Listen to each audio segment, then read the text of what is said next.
Assalamualaikum warahmatullahi wabarakatuh. Akkam jirtan hordoftoonni chaanaalee Abbaa Muslim.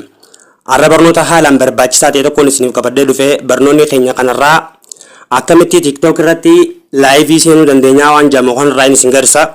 Isteeppii salphaa ta'een laayivii waa hunda guuttattee seera hunda guuttattee akkamitti seenuu dandeenyaa waan jedhamu kanarraa isin garsa. Obboleeyyan chaanaala keenyaaf haaree taatan subscribe tun gurraachomte jirti taanaan subscribe tana tuqaa mallattoo olii tanarra kaadaan isin jaa barnoonni keenya nama hunda dura akka isin dhaqqabuuf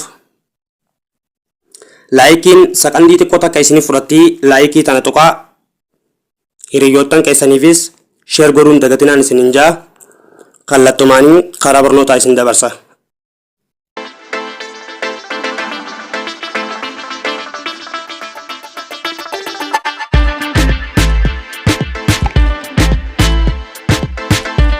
TikTok keessan keessa ni galtan.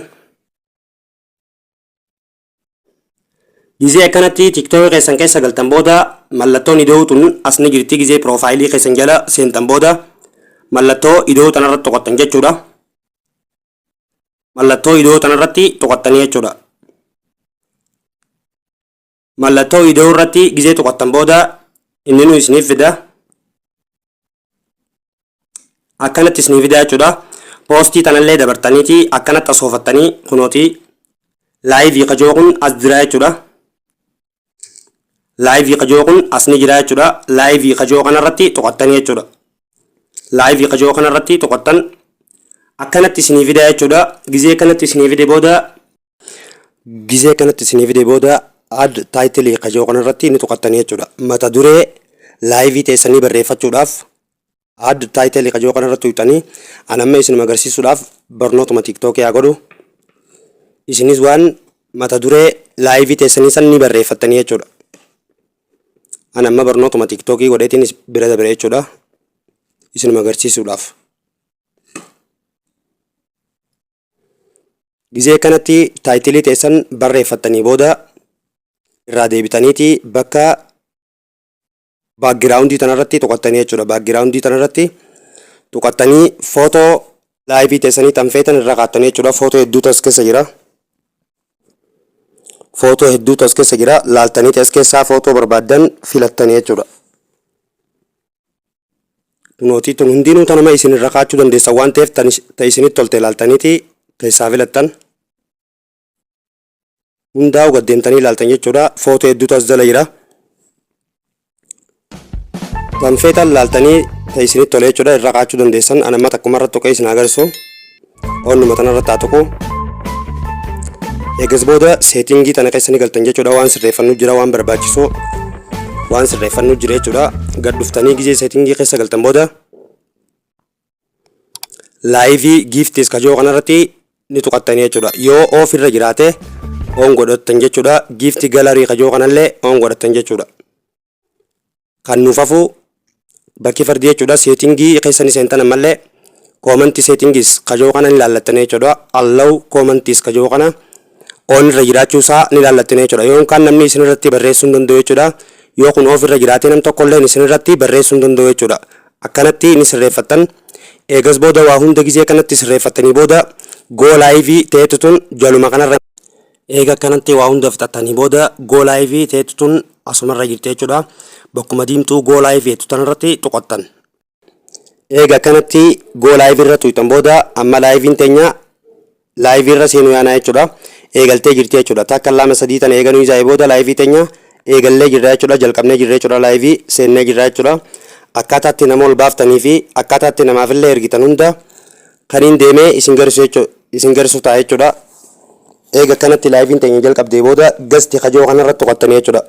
Gasti qajoo kun nama ol gochuudhaaf isin fayyada jechuudha. Gizee nama ol gochuu barbaadan jechuudha. Amma invaayitii tanarratti yoo kan tuqtan taate nama ol galchitanii jechuudha. Namoota isin jala jiru hundaa'u fidee isin garsa jechuudha.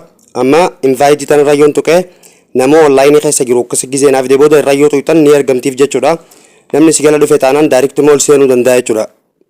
Nama hundaaf akkanatti ergitan. Namni yoon jala dhufes achi gubbatti gubbaa tanarratti kunooti amma nama tokkotu mana kana jala jira jechuudha. Nama tokkotu mana kana jala jira. Nama tokkochaa dhufe kana yoo feetee irruma tuutee maquma isaatirra jechuudha. Maquma isaatirra tuutee gasti kajoo yoo tuqxe ni ergamtiif namtichi ol seenee si wajjin haasa'uu danda'a jechuudha. Irraa deebitan yoo kanatti isiniif dee jechuudha. Gasti kajoo kanarratti tuqeetis erguuf hin danda'a jechuudha. Nama ol seene kana kunooti amma namni kun nam tokkichaan kun nagala jira jechuudha. Invaayitii kajoo kanarratti yoon tuqe ol seenuu danda'a jechuudha. Kallattumaan laayiviitii gara naa wajjin ol seenuu danda'a jechuudha.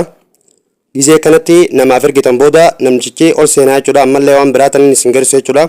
Gastuma kanarratti tuqxanii jechuudha. Namoota gastii isiniif ergate jechuudha. Akkaataatti ol neexanis kan inni isin garsiisu ta'a. Namoota gastii ergates akkaataatti ol neexan kan inni isin garsiisu ta'a jechuudha. Koomantiidha jechuudha. Amma tun amma wanti durarra jirtu tun koomantiidha jechuudha. Koomantii namni sirratti barreessee asumaan laaluu dandeessa jechuudha. Koomantii namni sirratti barreessee akkamatti kallattii gabaabaadhaan laaluu dandeessa jechuudha. Waa hundaa'u kunooti gizee irraa ba'uu barbaadan jechuudha. Gizee laayivii teessan xumurtanii irraa baatan bakkuma gubbaarraa sanirratti tuqattanii jechuudha. Kunooti indi naa'u kajoo kun asumarra jira jechuudha. Indi naa'u kajoo kun asumarra jira. Indi naa'u kanarratti tuqattan jechuudha. Amma laayivii teenya irraa xumurree irraa ba'uu yaanaa jechuudha. Laayivii teenya xumurree jirra irraa ba'uu yaanaa jechuudha. Kunooti akka namni fidaa jechuudha. Namoota nu laale amma viiyuu takka qabnaa jechuudha. Giiftii namni si kannee fi hunda asirratti si garsiisaa jechuudha. Viidiyoo kana yoo seef godhachuu feetee fi yoo seef godhachuu hin fedhinis jechuudha. Asumarra siif dee jechuudha. Ani amma kun nan fayyadu noon irraa godhe jechuudha. Waan nan fayyanneef nooyin irraa godhe akkanatti irraa booda deebitanii jechuudha.